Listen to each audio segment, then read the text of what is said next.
Has the story made you rethink any holiday plans that you might have had?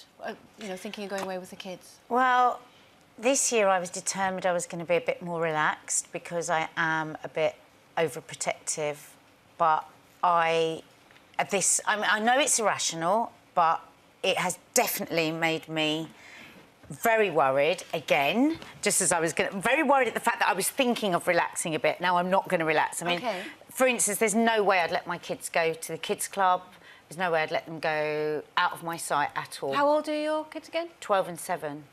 OK. I mean, I would... So they're not wee babies, you know, they're old enough to tell you if there was something that they didn't feel sure about. So I know, in a kids' club. If I'm honest, I always feel that a kids' club is a very strange thing to do because you've got no idea who those people are and you literally drop them off and then come back, hopefully 6-7 hours later to pick them up. You see, and I do could just use never kids' clubs because, because Amy, for example, my 8-year-old, you could not. It takes a team of people to keep up with her energy, and you know, by the time you come back off holiday, you need another one. And I love her, but she has so much more fun joining in with other kids, doing activities, doing all that. Well, I would go if I could stay in the kids' club, but I wouldn't leave them in the kids' club. No way. That's not the point of the kids' club. No, I know. I'd have to stay in there and watch them. I wouldn't rest for 1 minute if I left my kids in the kids' club. But I mean, say the thing that's been in the papers, the incident that that the police are looking into now, had nothing to do with kids' club. This was just kids with their families playing around the pool. Yes, with people dressed up as staff. Waiters, trying to look like waiters.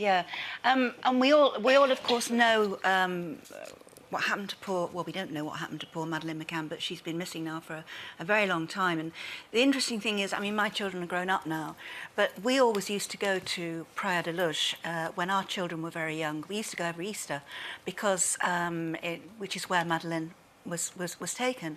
And we had a lovely time. It's a very family-friendly place, you know, full of British tourists with kids, loads of us. And the kids used to play on the beach. We'd sit at a cafe by the side of the beach. The beach is magnificent, but it's vast. Sometimes you'd lose sight of them. I could never have done that had Madeleine's disappearance happened while they were still so little. I probably would never have gone back, to be honest.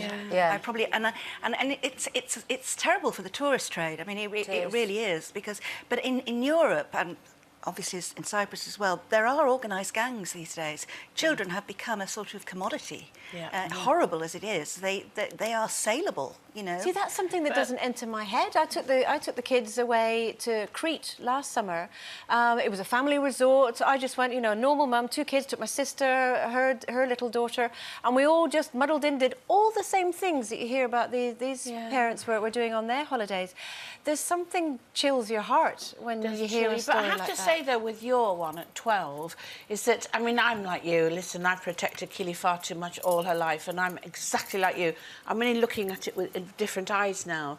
But at 12, you have to give them some sort of strength in themselves so that they have the power in themselves to carry, you know, that they're not, you're not going to be there forever. You know what I mean? They have to grow somehow in here and know that if there is something wrong, they recognise it immediately, they can come to you. But I think they're on their own and they've got they that can power. fall into the same trap that we can as adults, where everything feels so more relaxed. So, you know, at home in London, they are going to be a bit more street cred. You know, we live in South London, I live in quite a rough area, and they would know, but we fall foul of it as adults. Oh, it's much more, oh, I'm just chatting to this person. Oh, this person offered to get me an ice cream. And I think that we have to think that also our children should feel like that as well. You have to trust her a little bit so that she can grow through I trust her, I just don't trust everybody else. Doesn't she get the bus to school or anything like that?